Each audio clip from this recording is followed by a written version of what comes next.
What's up guys, Nate here, and today it is finally time to unbox the Paradox Rift booster box. Now of course, as you know, you've probably been watching a bunch of the Paradox Rift videos that have come out recently, and you know I've been saving the booster box to do as kind of the piece de resistance, so unlike typical release weekends where I end up doing this first. This time around we're going to be doing it last, I guess, out of the slew of products that have come out and are yet to come out. Obviously there's still a lot to unbox, but as of the stuff that's come out right now, this is the last one that I am yet to unbox on the channel. So of course we're going to be taking a look at it, opening up all 36 packs of goodness in this, and hopefully pulling some awesome secret illustration rares, because so far all we've hit is that Turo, which is really nice, but I'm really hoping we can hit maybe a Roaring Moon or an Iron Valiant alternate art out of this, which would be super cool. But anyways guys, without any further ado, let's go down to the minicam and rip this booster box. So here she is, the Paradox Rift booster box, looking awesome, Roaring Moon on the front there. I guess we can just kind of get into this one here. Not much to look at in terms of packaging for these ones. I know it's more or less you're just opening it up. We'll see the little display on the top. It looks like it's going to be Iron Valiant from the looks of things, and I don't know, I guess the sides are going to have all the artworks on them too, with, yeah, so there's the Garchomp, the Armor Rouge, and then the Iron Valiant on the top, which we are about to see. And boy, oh boy, woo, look at these packs in here. Man, it's been a little bit since we opened a booster box. Last time up was Obsidian Flames, which was a couple months ago, so it's pretty exciting to get to open these here. I mean, I kind of decorated today. I threw some of the Roaring Moon and Iron Valiant deck dividers up, I guess, to kind of keep the festivities going of release weekend somewhat. I don't know if that really even matters, but today we're going to be opening this up. I guess we can kind of go a little bit faster through the packs this time around, because I mean, nowabouts we've done 2 videos on this. We've seen a lot of the kind of normal cards. We're mostly looking for hits, and that way also I can kind of keep the video, except from being, I guess, like a 30-minute video recap there, and then into a Xatu. But yeah, I do like going a little bit faster through the booster boxes, because though it is 36 packs and I could slow roll it every time, I mean, there's no pack trick around this time, so it's not like we're really even missing that out there. I think I see something. No, I don't. Just an Agi Slash there.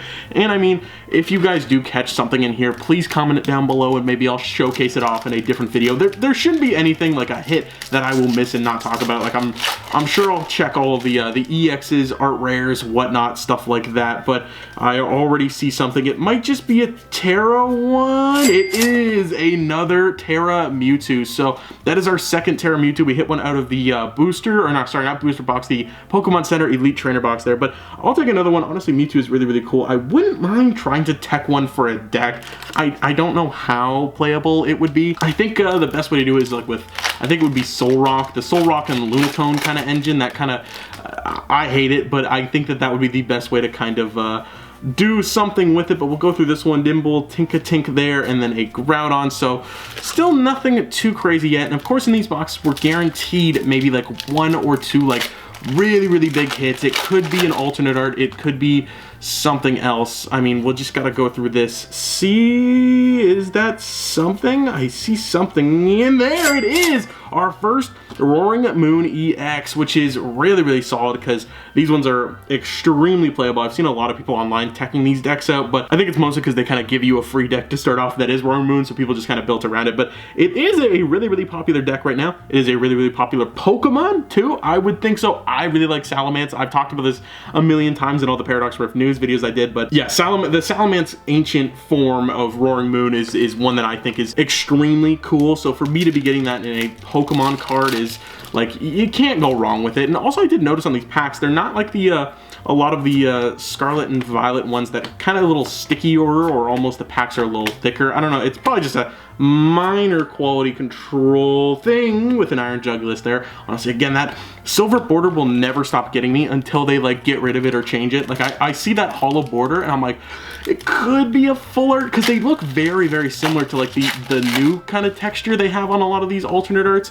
Just because I don't know, it just gets me. It gets me too often, guys. And now we are expecting to hopefully get around 13 or 15 hits in this box is kind of what I'm hoping for. I think it should be around 13, 11 to 13 is kind of what we're more expecting, I would say.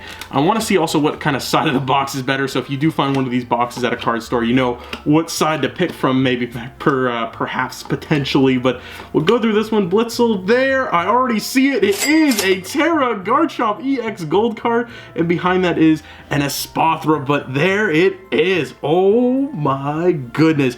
Honestly, I think out of the gold cards, the Terra Garchomp actually looks the nicest. I know my reaction wasn't as big as it there. I kind of didn't really, I'm taking a little bit to take it in, but the golden Terra Garchomp EX, that's insane. Like, it is a really, really nice card. The Terra Water on it, I think they did quite nicely. They could have almost done it, like, some of them look a little worse than others, I would say, but I think the Garchomp actually looks really, really nice there. I can actually bring it up a little closer too, but the shimmer on there is really, really nice.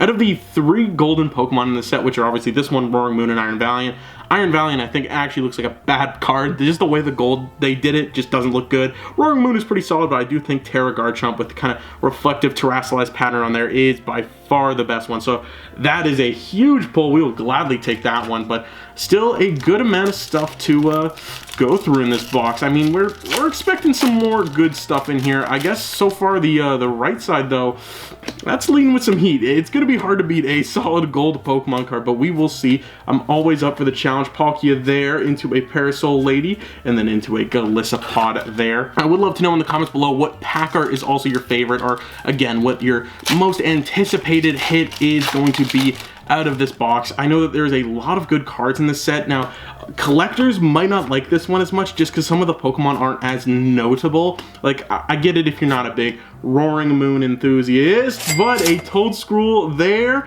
and then into a Yveltal, but that is another nice one. Like, again, all these art rare cards are really, really nice. Like, Pokemon outdid themselves with how nice these ones look. But yeah, that is our fourth hit. First art rare though that we have hit, so that one is really, really solid there. Glad we got that one. Don't have Toedscruel yet in the collection, so won't mind that one at all. I'm trying to think of the art rare that we are really still hoping for. I guess Groudon is a big one that I would like to see.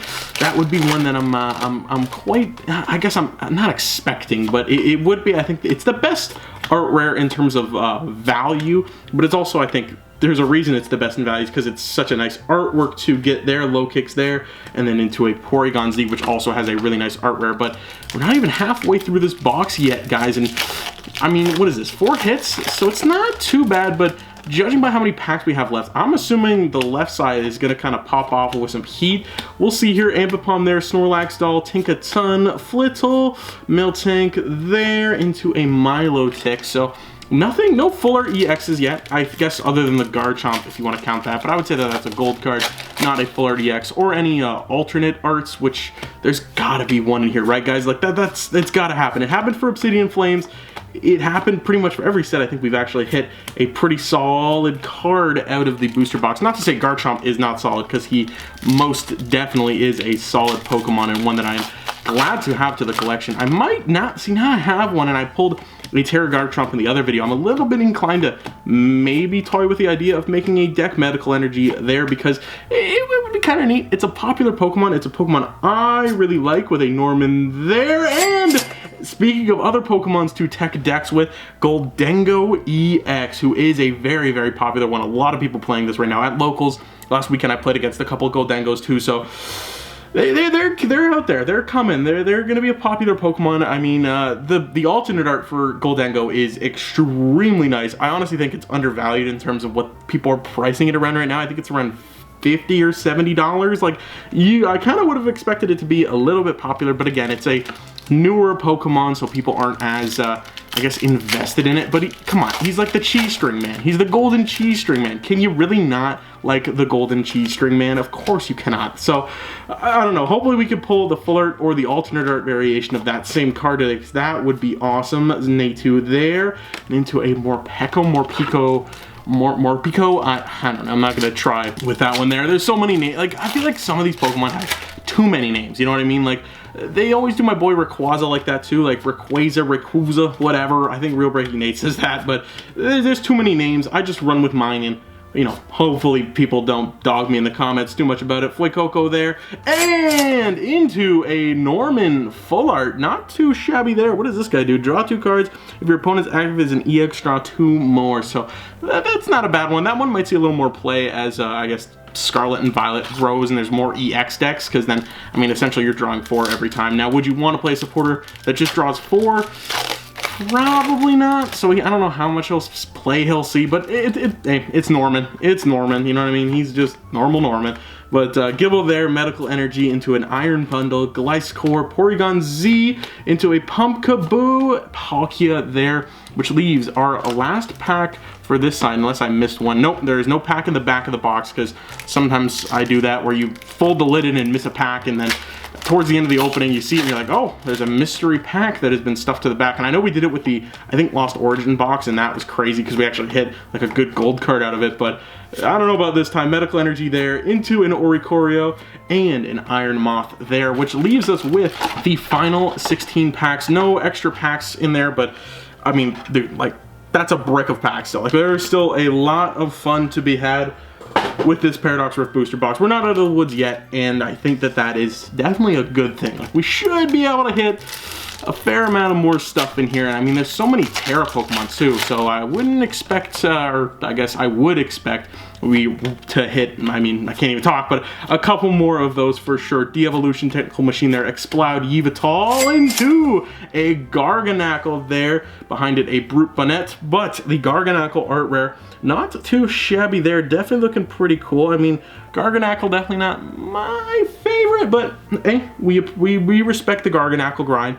But yeah, Garganackle right there looking very, very awesome. Nice artwork. Again, the artwork in this set, they really went all out for, so I'm gonna slide a couple of those over there just to make a little more room. We're gonna, again, stack them up for the people who don't watch the videos fully through, so then they think, oh man, all he's hitting so far is a Garganackle. But you guys who watch fully through know we've hit some spice, and we'll do a little hit recap at the end, like we always like to do. Packs are falling everywhere, like why not in a booster box? Slytherin there, Gorgeist, Tatsugiri into a Gimme Ghoul, Vanilluxe, and into a Palkia there. Again, if we can hit the Roaring Moon alternate art today, I think I might actually trip. I think that would be, you know what I mean, like, that would be kind of like, that's the big chase in the set for me, at least. Mila, actually, funny enough, is, I think, kind of the, and I hate saying this, but the waifu card in this set, with a luxurious cape there, and something else being an Agi/EX, looking very, very nice there. Actually, I haven't hit Agi/ yet, as I can barely say Agi/ say that 5 times fast. That's a brutal Pokemon name to pronounce. But yeah, no, Agi/ there, I'm not gonna show it off too much. It's just a Agi/EX. We're still looking for some more full art goodness. I'm hoping we got one more. We got, you know, what's the meme? I think I got one more in me, kind of meme. I don't know. I don't even know. Defiance Vest there, Veluza into a Wimpod, a Jirachi Reverse Holo, and a Yveltal Holo there. Hit a lot of the Veltals or Yveltals or whatever. That's another one of those Pokemon that has just a wacky, not a wacky name, but a name that has multiple pronunciations to it that people like to debate on. But we hit that one. I think that's what we're gonna keep having to say now, so I don't keep butchering these or changing my pronunciation up. Porygon there into an Abipom and a Deoxys there. Still a bunch more packs to go. So far, I believe it's been 2 full arts? 2 actual, like, textured full arts. So I don't know, I'm expecting maybe 1 or 2 more. Like, usually these boxes can deliver pretty decently. Snorunt there into a Horsea and a Toxtricity EX, yet another Terra one. We do not have, like, this set really went crazy with all the Terra Pokemon, which is kind of funny. Like, I thought, honestly, Obsidian Flames would have went a little bit harder with it, but then again, it was a small set, relatively speaking, so it is cool that this one, there's like 6, 7, 8 Terra-type Pokemon in it. Like, and I mean, I like that they're going kind of all out with it. I think it's a little cooler than the VMAX kind of thing that they try to do in Sword and Shield. I do like the Terra a little bit more, just because, I don't know, I just like it a little more. Sadie's Vitality there, Knackley, and then into an Iron Moth there. Again though, we need something, you know what I mean? We need, like, there's something cooking in this box that we haven't seen yet, and once we hit it, I mean, we'll know what it is. It's lurking, it's lurking. Phoebus there, into an Iron Bundle, Techno Radar, Counter Catcher, very, very nice one there. Vanillish into an Octillery, and a Woshen, which I don't think we've hit Woshen yet, actually. The out of the, I guess, the legendary quad of Scarlet and Violet with Shen Pao, Ting Lu, Chi Yu, and then Wo Shen are all in this set as just the regular cards when they were all as EXs in Paldea Evolved, funny enough. But I'm glad they brought them back. There's some awesome Pokemon. Shen Pao specifically is one of my favorites. Into a Char Cadet there, and then a Thievul, leaving us with, how many packs we got left here? 1, 2, 3, 4, 5, 6, 7, 8, 9. Still 9 to go. Okay, more than I thought. I guess that's reassuring considering the fact that we haven't hit another Full Art EX yet. So something's coming. Something's cooking up here. There's packs falling everywhere. The booster boxes always get out of hands in terms of a mess they create. Cyclizar there, Nacli into an Absol, and then a Chi-Yu that I did just mention, funny enough. So guess we ended up getting Chi-Yu out of it, but still no Roaring Moon Full Art, and it's gonna be in this pack. If it's gonna be in one pack, it's gonna be in this one. I remember the Charizard pack that we hit the big Zardy out of for Obsidian Flames. I called it. I had to just say, okay, it's coming out of this pack, and then we got it, but it's gonna be this pack, right? Seadra, how crazy would that have been? Wimpod there, and then into a Shen Pao. Okay, so now we're hitting all of the legendary, ancient legendaries, I guess is what they, I don't know. Is there like a specific name for how we classify them? Like the dogs are obviously legendary dogs or beasts, like Raikou, Suicune, Entei. I don't know. Is there a name that people have kind of started to classify them as? I'm sure there is, and I just don't know it. With a Eureka there, Panseer, Liepard there, and then into a Low Kick. So last couple packs of this box kind of have to deliver on the heat, man. Last 6 packs here, like these things gotta kind of cook for this box to be worth it. Because honestly, every pack that we don't hit something out of, I'm kind of thinking, I'm like, what are we waiting on now? You know what I mean, guys? Like, we're waiting on something. Like, there's got to at least be a couple more hits out of this. Maybe a couple more art rares, potentially. Onyx there. Not out of this one, but a Mousehold EX, which, I mean, we do already have, so it's not crazy, but I mean, the Mousehold is pretty cool. Actually, funny enough, the full art for Mousehold is kind of neat. They're all kind of in a circle. I don't know. I think the artwork for that one's just kind of funky, and I like the way it looks, but that's nonetheless. Maybe I'm coping. Too much copium in the chat, guys. We need some results. Actually, we have one Armarouge pack, and then we have one of each artwork left to go. So we'll save this one, or we'll save the artworks after. As you can see, I think you can hear thunder in the background too. But we'll go through this pack here. Come on, Pokemon gods, give me something out of this Paradox Rift pack. Not out of this one. No, dude. What is going on? Now I did hear that the Paradox Rift hits were a little bit tough, but I don't know. They can't be that tough. You know what I mean? Like they can't be that bad. And this is also the order we're gonna go in. I'm saving Roaring Moon to last, just to hopefully help my hopes out of pulling something good. I could be just, you know, just talking out from my rear and we don't hit anything for the rest of this video, but hopefully we do. We gotta hit something. This booster box is holding something. Garbodor there, Technical Machine Evolution, Golisopod, Reverse Hollow Counter Catcher, and a Volcanion. Now, Volcanion is my boy. I love Volcanion, and I will take my boy Volcanion and I to the grave. He's an awesome Pokemon, despite the Steam Siege hate and all of the online hate for my boy Volcanion. He's a dog. He's a cool Pokemon, and I'll defend him till the day. Maybe I should make like a pro Volcanion poster to put up in the back just to show my love for the boy. But Crocolore there, into a Tulip, Minfino, into a Zubat, and a Ting Lu, dude. Oh my goodness. Okay, 2 packs left. What do we got for hits? What are we counting here? So 1, 2, 3, 4, 5, 6, 7, 8, 9, 10. 10 hits. As of course the rain starts coming in. So you're probably gonna hear rain for the end of this video, but we'll wrap it up quick here because I need to know what's in these 2 packs. I'm not waiting for the rain to stop to get through these. So if the mic quality sounds a little bit bad these last couple of packs, I'll just try to keep talking and hopefully it cuts off the sound of the ominous rain in the background. But Dondozo there. Deoxys into a Snorunt. We'll definitely take that, and a Steelix there. Honestly, Snorunt is a solid card. Just some kind of chilling in the snow. You know what I mean? Chilling in the snow. Especially if you're running the Frostlass deck. This could be pretty cool to run. It kind of bling the deck out a little bit. I'm always in favor of blinging decks, but Snorunt there. Honestly, one of my more likable art rares in this set. So solid one there, and I guess that leaves our Roaring Moon pack here. I just kind of ripped into it already, but our Roaring Moon pack to finish us off. Now, guys, this pack here, right here in my hand, not looking at it. This has to have last pack magic. If you guys sub, it'll actually absorb the energy from subscribing into this pack and we'll actually get more last pack energy. I'm sure you just subscribed, so we're gonna go into it and see if we can hit something out of this Rika there, Screamtail into a Seda, Remoraid, and we're going to have an Armor. Okay, I skipped the Garbodor, but an Armarouge full art, which we will gladly take. It did have the last pack magic. You guys subscribed and sucked up that energy into the pack, and that finished us off with some pretty solid hits. Okay, we'll take this booster box for sure. So Armarouge, Snorunt there, Mousehold, Toxtricity, Aegislash, Garganackle, Norman, looking awesome there, Goldango, Toadscruel, the big hit of the box, big hit of the day, definitely the Garchomp, and honestly, second biggest hit, I feel like, is the Roaring Moon, just because how playable that guy is. But I mean, the shimmer on the Garchomp alone is, that's pretty freaking awesome. I will gladly take that along with the stack of other hits we got here. But anyways, guys, if you did enjoy this video, I'd really appreciate it if you dropped a like and sub below. But anyways, this has been another episode of Nate Collects, and I'll see you in the next one. Peace.